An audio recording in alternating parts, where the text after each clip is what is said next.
ነገር ለማውራት ነው የመጣሁት። እንደምን ቆያችሁ? ሰላም ናችሁ ወይ? ያ ምንድነው? የእግዚአብሔርን ስራ ተአምራት እና የጸሎትን ኃይል ጉልበት ለመናገር ነው። ምክንያቱም አንድ ሰው በህይወት ዘመኑ በሚኖርበት ጊዜ ለብቻው አንድ ነገር ለማሳካት በብሩ፣ በጉልበቱ፣ በኃይሉ፣ በዘመዱ ይታገላል። ምንም አይሳካም። ያው ዝም ብሎ መፈራገጥ ነው። ትክክለኛ ስኬት ሰክሰስፉል ያለው በእግዚአብሔር ብቻ ነው። ሰማይና ምድርን የፈጠረ እግዚአብሔርን ያመነና የተንበረከከ የጸለየ ሁሉ ነገር ያገኛል አምናለሁ። በተለይ በህይወት ዘመናችሁ እንደ አንድ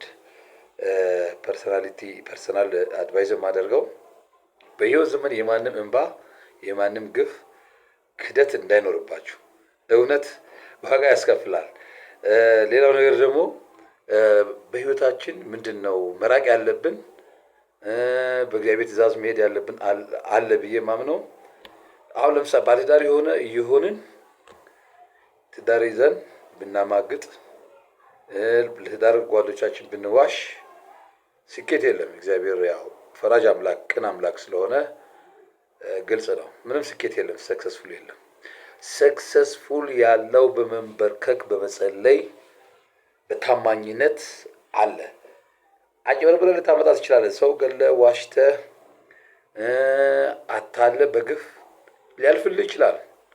አይደለም አሜሪካ፣ ካናዳ፣ ማርስ ላይ ብትሄድም ፍጹም ሰላም ካንተ ጋር አይኖርም። ፍጹም የእግዚአብሔር ሰላም ያለው ከእግዚአብሔር ብቻ ነው።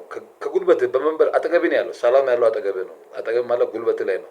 ተንበርከክ፣ ጸልይ፣ እግዚአብሔር ያደርጋል። አበቃ ያልካቸው ነገሮች ሁሉ ተቃጠለ፣ ወደመ፣ የኔ ነገር ዜሮ ነው ያልካቸው ነገሮች ሁሉ ለእግዚአብሔር ስትታመን፣ ስትንበረከክ፣ ስትጸልይ በራሳቸው ጊዜ ይሰካካሉ። ተሰካክተው መስመር ይይዛሉ። ክብር ለእግዚአብሔር ይሁን። እኔ ሰባኪ አይደለሁም፣ ችሎታም የለኝም። ግን የእግዚአብሔርን እውነትና ተአምራት የተሰማኝን ደስታ ፊሊንግ ለመናገር ፈልጌ ነው።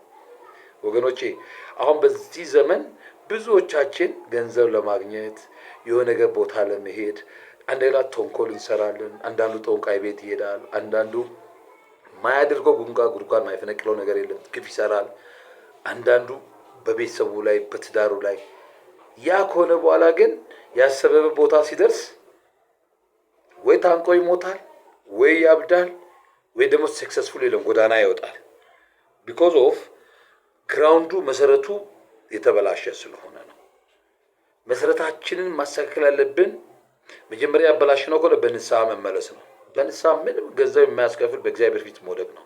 ወርቀን ተንበርክከን እግዚአብሔር ንስሐ መጠየቅ ነው። ክብር ለእግዚአብሔር ይሁን። አመሰግናለሁ።